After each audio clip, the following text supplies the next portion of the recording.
America నుండి ఇండియాకి డబ్బులు పంపాలంటే ఇప్పటికీ ఆ పాత పద్ధతులేనా? అందుకే వచ్చేసింది మై పర్సు. Download now.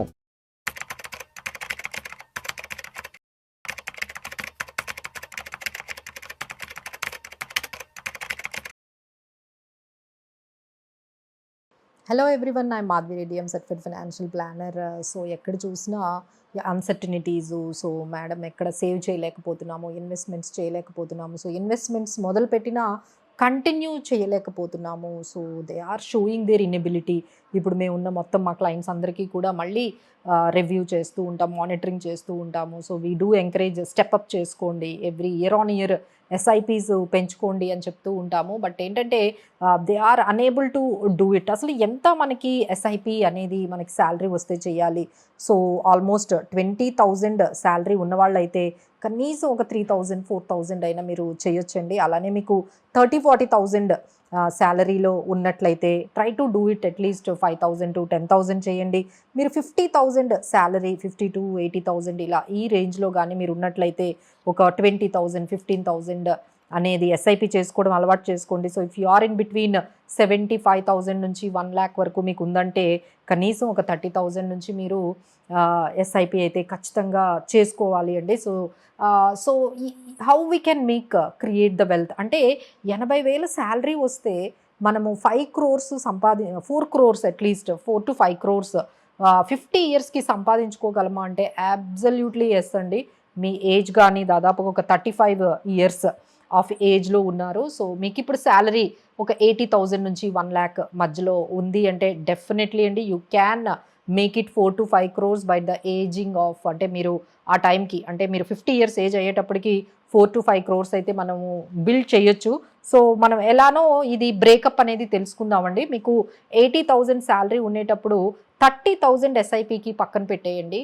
మిగతా 50,000లో మీరు 40,000 you can use it for your rent కానీ లేకపోతే మీ ఎక్స్పెండిచర్ కానీ. Make it 40,000. మిగతా 10,000లో మీరు ఒక ఖచ్చితంగా ఒక టర్మ్ పాలసీ అయితే 1.5 crore తీసుకోండి. సో అది మంత్లీ మేబీ 2,000 అట్లా ఉండొచ్చు. అలానే ఒక హెల్త్ పాలసీ కూడా తీసుకోండి, maybe around 5 to 10 lakhs, minimum అయితే 10 lakhs అయితే పెట్టుకోండి. సో దానికి కూడా మీకు ఒక 1,500-2,000 రూపీస్. ఎందుకంటే ఎర్లీగా మీరు ఏదైతే టర్మ్ పాలసీ తీసుకుంటారో, హెల్త్ పాలసీ తీసుకుంటారో మీకు 2,000-3,000 పర్ మంత్ కన్నా ఎక్కువగా కాస్ట్ పడదు. సో ఇలా మీకున్న ముందు 40,000 మీ ఎక్స్పెండిచర్, మీ లైవ్లీహుడ్ ఎక్స్పెండిచర్, ఆ తర్వాత 10,000 for all these things.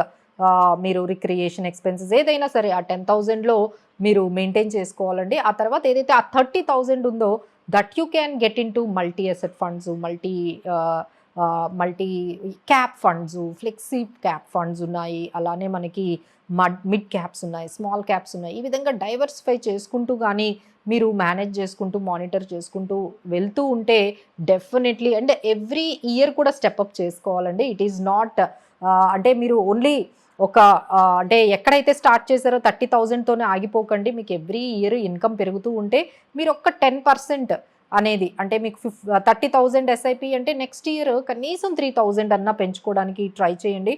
So అలా చేశారు అంటే దాదాపుగా మీకు 10% స్టెప్అప్తో 30,000తో స్టార్ట్ చేసిన 50 yearsకి మీకు 4 to 5 crores అనేది మీకు బిల్డ్ అయిపోతుందండి. ఈ రోజుల్లో ఎంత అన్సర్టనిటీ అనేది ఉంది. సో ఫైనాన్షియల్ ఫ్రీడమ్ అనేది చాలా important. At the age of 50 మీరు రాగానే మీకు ఒక ఫైనాన్షియల్ ఫ్రీడమ్ అనేది ఉంటుంది. So many questions will come definitely. Madam అసలు 40,000తో 50,000తో అసలు ఎట్లా ఈ రోజుల్లో ఇంత ఇన్ఫ్లేషన్తో అంటే ఫస్ట్ ఏంటంటే మనము the same car you can use it అండి. వై పీపుల్ అంటే రెగ్యులర్గా కార్లని మార్చడం వల్ల పెద్ద యూజ్ ఏమి ఉండదు. సో ఒక్కసారి అక్కడ మనము ఆ కార్ అప్గ్రేడేషన్ దగ్గర మీరు ఆగండి. అలానే శాలరీ పెరగగానే మీరు ఎక్స్పెన్సెస్ పెంచేసుకుంటూ వెళ్ళిపోతున్నారు. అంటే 2 bedroom నుంచి 3 bedroomకి వెళ్ళిపోవడము ఇలాంటివన్నీ చేయకుండా మనము శాలరీ పెరిగితే, ఇన్కమ్ పెరిగితే అప్గ్రేడ్ ఆఫ్ ఎక్స్పెన్సెస్ చేయకుండా మీరు ఈ ఇన్కమ్ని ఎప్పుడైతే పెరుగుతుందో మీరు సేవింగ్స్, ఇన్వెస్ట్మెంట్స్ని పెంచుకుంటే డెఫినెట్లీ ఇట్ ఈజ్ పాసిబుల్ అండి. అలానే మన మొబైల్స్, ల్యాప్టాప్స్ అవన్నీ రీప్లేసబుల్ స్టేజ్కి వచ్చినప్పుడే రీప్లేస్ చేయాలి. Otherwise if there is a new model has come, ఎప్పుడు ఎవ్రీ 6 monthsకి ఒక మోడల్ వస్తుందండి. So need not to replace ఇలాంటివి కొన్ని అలానే మన క్లోత్స్ కూడా రీయూజ్ అంటే మనకు నచ్చిన క్లోత్స్ని కొంచెం రిపీట్గా మనం చేసుకోవడము, అలానే మనకి ఇంపార్టెంట్ ఫైనాన్షియల్ డెసిషన్స్ ఏమైనా ఉంటే మన లైఫ్లో, అంటే ఇల్లు కొనుక్కోవాలి, గోల్డ్ కొనుక్కోవాలి, ఇలాంటివి ఏమైనా మనకి ఉన్నట్లయితే డెఫినెట్లీ దాన్ని ఎలా ప్లాన్ చేసుకోవాలని మా దగ్గరకు వచ్చినట్లయితే మేము definitely will give you the guidance అండి. Is it the right time to buy? మా దగ్గరకు వచ్చిన రీసెంట్గా ఒక క్లయింట్ ఏం చెప్పారు అంటే, మేడం నేను ఇల్లు కొనుక్కోలేనంత వరకు చాలా ప్రశాంతంగా ఉన్నానండి. మా పేరెంట్స్కి నాకు హెల్త్ ఇన్సూరెన్స్ కట్టేవాడిని, అలానే టర్మ్ ఇన్సూరెన్స్ కూడా ఉండేది. బట్ ఎప్పుడైతే ఈ ఇల్లు అనే దాంట్లోకి వెళ్ళానో ఇమ్మీడియట్గా అన్నీ కూడా ఆపేశాను. ఇప్పుడు కంటిన్యూస్గా నాకు లోన్స్ ఈఎంఐస్, అసలు సిచ్యువేషన్ అయితే చాలా బ్యాడ్గా ఉంది. సో అండ్ ఒక లోన్ తీర్చడానికి ఇంకొక లోన్ తీసుకునే పరిస్థితికి వచ్చేసాము. So this has started with wrong budgeting of house. అంటే హౌస్ కొనుక్కునేటప్పుడు ఎంత బడ్జెట్తో వెళ్ళాలి, ఎంత లిమిట్గా ఉండాలి, అసలు ఏ టైంలో ఆ డెసిషన్ తీసుకోవాలి. సో దాంతోనే మన లైఫ్ అంతా టర్న్ అవుట్ అయిపోతుందండి. This is a very important decision.